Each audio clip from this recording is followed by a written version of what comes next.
Hey, how's it going, everybody? It's Jazzy, the Video Store Sasquatch here, and we are doing another Throwback Thursday. I only saw one. I only watched one old movie this week. And before we get into everything, just I haven't posted on Facebook yet. I know I said I would, but I will post it starting tomorrow night when we start um the month Action Blockbuster month. It's at the June 12th to July 9th. It is running 28 days. We will be doing 28 days straight of action movies from 1980s, 1990.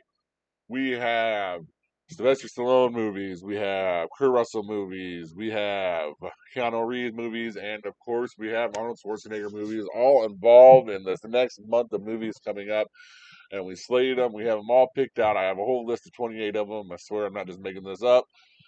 Tomorrow we start it. So be on Facebook. Look for the first movie we're going to be watching on our Facebook page. Please join that if you have not joined that and you do like these videos. Please join that. And that is where everything's going to start and kind of begin. There is on Facebook, and then every Thursday from here until the 10th of July, we will be discussing the movies that we're talking about or the movies that we're watching throughout the week, and that will be our month of. I guess it's not really a month of June or July. It's just that'll be our next 28 days of Throwback Thursday. And then kind of like spirit of that, I've been watching 80s horror movies, 90s horror movies. This time I just hadn't watched one movie. It's kind of like an action movie. It's kind of in the 80s. It had a couple people in it. So let's talk about it. It was Dragnet, directed by Tom Mankiewicz, starring Dan Aykroyd and Tom Hanks, Christopher Plummer, and Harry Morgan. The equally straight-laced and by the book nephew of Joe Friday must work his more laid back partner. When he must work with his more laid back partner to solve a mystery. So Dan Aykroyd is completely straight laced on this. It is 11:13 p.m. as we talk about this on a Wednesday evening, and then like everything after that is all the important information that we're going to get from the narration throughout Dan Aykroyd. He plays straight throughout this whole movie. It is really, really funny when you kind of start to get the slow sense of humor here about it. It had a $20 million budget, and its open weekend was June 28th, 1987.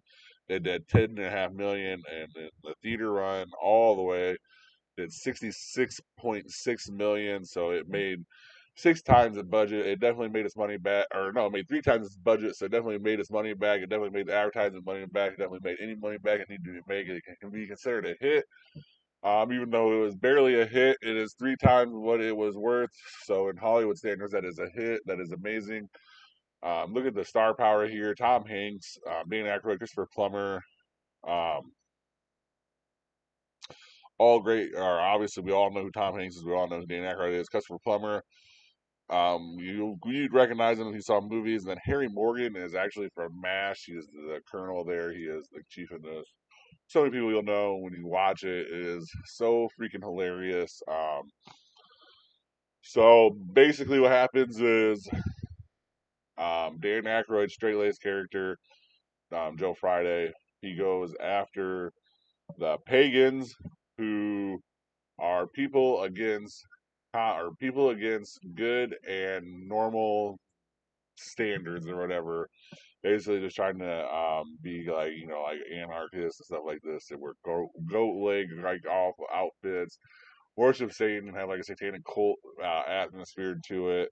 It's supposed to be like based on a true story. I don't know what the true story is based on, but that is what it says in the beginning of the movie. It is um, one of the more underrated movies. I feel like I had to like I feel like it took me a couple times to watch it, um, just because of how dry the humor can be. And like after I watched it the first time, I kind of got the humor, and then the second time, I really got the humor, and I really thought it was funny.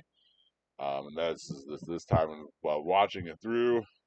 I definitely would consider. I would definitely would watch it if you guys have never seen it. It is an interesting kind of movie, just set there in 1987. So yeah, I would check this movie out. It is on Netflix as far as I watched it. Um, 100%. Definitely worth it. Like I said, it is interesting to see the dynamic between the straight-laced Joe Friday and Dan Aykroyd and Tom Hanks. With my hair, he would definitely tell me to get a haircut, mister. He had a great line with a cigarette.